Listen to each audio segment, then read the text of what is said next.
আন্তর্জাতিক মানবাধিকার দিবস উপলক্ষে ভুক্তভোগীদের এই জমায়েতের উদ্দেশ্যে একটি লিখিত বক্তব্য পাঠিয়েছেন বিএনপির ভারপ্রাপ্ত চেয়ারম্যান তারেক রহমান। এবং সোহরাওয়ার্দী উদ্যানে তখন সন্ধ্যা নেমেছে। মায়ের ডাক আয়োজিত ভুক্তভোগী সমাবেশে একটি ঘোষণার দিকে মনোযোগ সবার। জমায়েতের সামনে পাঠ করবেন বিএনপির আন্তর্জাতিক সম্পর্ক বিষয়ক কমিটির সদস্য ইশরাক হোসেন। মূল মঞ্চের ডায়াসে এসেই তরুণদের আইকন খ্যাত ইঞ্জিনিয়ার ইশরাক হোসেন আজ ভিন্ন মেজাজে শুরু করেন বক্তব্য। বিসমিল্লাহির রহমানির রহিম। আজকে অত্যন্ত একটি গুরুত্বপূর্ণ দায়িত্ব আমাকে দেয়া হয়েছে, তো সেই জন্য আমি আমার নিজের ব্যক্তিগত কোনো বক্তব্য রাখলাম না। নিজ দল বিএনপির ভারপ্রাপ্ত চেয়ারম্যান তারেক রহমানের পাঠানো লিখিত বক্তব্য পড়ার সুযোগ পেয়ে নিজেকে সৌভাগ্যবান বলে উল্লেখ করেন ইঞ্জিনিয়ার ইশরাক হোসেন।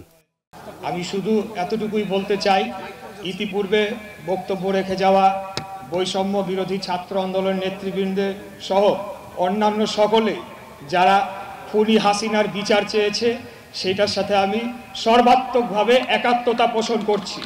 হেলিকপ্টার থেকে গুলি করার নির্দেশ যেই দল দিতে পারে, যেই নেত্রী দিতে পারে, সে আগামীতে রাজনীতি করা তো দূরের কথা, তার কি পরিণতি হতে পারে সেটা আমরা বাংলাদেশের জনগণ দেখতে চাই। সমাবেশে বিএনপির ভারপ্রাপ্ত চেয়ারম্যান তারেক রহমানের লিখিত বক্তব্য শুরু করেন ইঞ্জিনিয়ার ইশরাক। এবারে আমি আমাদের বাংলাদেশ জাতীয়তাবাদী দলের ভারপ্রাপ্ত চেয়ারম্যান, আমাদের প্রাণপ্রিয় নেতা, যার নেতৃত্বে, যার দৃঢ় এবং কঠোর নেতৃত্বে আমরা গত 16 বছর যারা বিএনপি রাজনীতি করি আমরা রয়েছি, আমরা আন্দোলন সংগ্রাম করেছি এবং আজকে এই মুক্ত বাতাসের নিচে আপনাদের সামনে বক্তব্য রাখতে পারছি।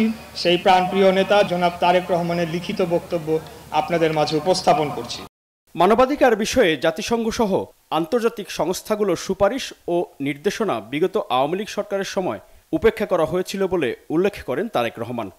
আজ 10 ডিসেম্বর আন্তর্জাতিক মানবাধিকার দিবসে সামাজিক অধিকার আদায়ের সংগঠন মায়ের ডাক আয়োজিত জুলাই গণহত্যা, জোরপূর্বক গুম, ক্রসফায়ার, পুলিশি হেফাজতে নির্যাতন ও মৃত্যু, পিলখানা হত্যাকাণ্ড, শাপলা চত্বর গণহত্যা সহ বিভিন্ন সময়ে আওয়ামী ফ্যাসিবাদী জুলুমের ভুক্তভোগী গণজমায়েতের প্রতি আমি সহমর্মিতা ও সংহতি জানাচ্ছি। যারা ভোটাধিকার, নাগরিক স্বাধীনতার জন্য সোচ্চার হতে গিয়ে আওয়ামী স্বেচ্ছাতন্ত্রের নৃশংস নিপীড়নে আত্মদান করেছেন, তাদের প্রতি জানাই গভীর শ্রদ্ধা।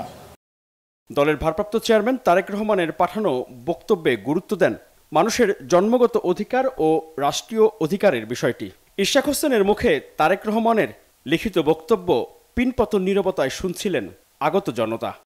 মানবাধিকারকে একটি সংস্কৃতি হিসেবে গড়ে তুলতে হবে। মানবাধিকারের ঘোষণাপত্রের 1 নম্বর অনুচ্ছেদে বলা হয়েছে, সকল মানুষ স্বাধীনভাবে এবং সমান মর্যাদা ও অধিকার নিয়ে জন্মগ্রহণ করে। তারা যুক্তি ও বিবেকের অধিকারী এবং ভ্রাতৃত্বের মনোভাব নিয়ে তাদের একে অপরের প্রতি আচরণ করা উচিত। এই অধিকারগুলোকে মানুষের জন্মগত অধিকার, অথচ সব মানুষের সমান স্বাধীনতা, মর্যাদা ও অধিকার বাস্তবে একটি অবাস্তব বিষয়। কাজেই এই কথাটিকে একটি আদর্শ চেতনা হিসেবে বিবেচনা করতে হবে। এটি এই অনুচ্ছেদের মূল কথা। সব মানুষ জন্মগতভাবেই স্বাধীন, এটা বিশ্বাস করতে পারলে কোনো মানুষ বা জাতিগোষ্ঠীকে পরাধীন করে রাখা যায় না।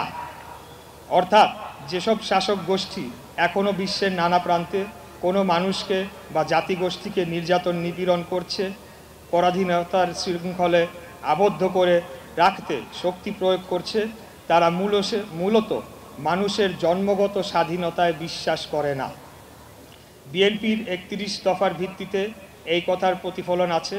জনগণ আগামী নির্বাচনে বিএনপিকে সরকার পরিচালনার দায়িত্ব দিলে শান্তি, স্বাধীনতা এবং ন্যায় বিচারের ভিত্তিতে সরকার পরিচালিত হবে ইনশাআল্লাহ। এই পর্যায়ে আমি আমাদের ভারপ্রাপ্ত চেয়ারম্যানের লিখিত বক্তব্য পাঠ শেষ করে আপনাদের থেকে বিদায় নিচ্ছি। খোদাফেজ। বাংলাদেশ জিন্দাবাদ। আসসালামু আলাইকুম সবাইকে। পতিত আওয়ামী লীগ সরকারের সময়ে বিএনপি সহ বিরোধী দলের গুম হওয়া নেতাকর্মীদের পরিবার এবং জুলাই আগস্টে ছাত্র নাগরিকদের আন্দোলনে হতাহতদের পরিবারের সদস্যরা এই সমাবেশে উপস্থিত ছিলেন।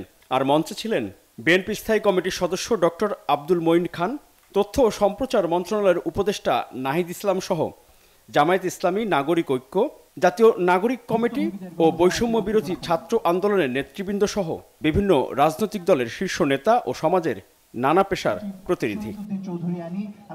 মিরাজ হোসেন গাজী, বাংলা ভিশন, ঢাকা।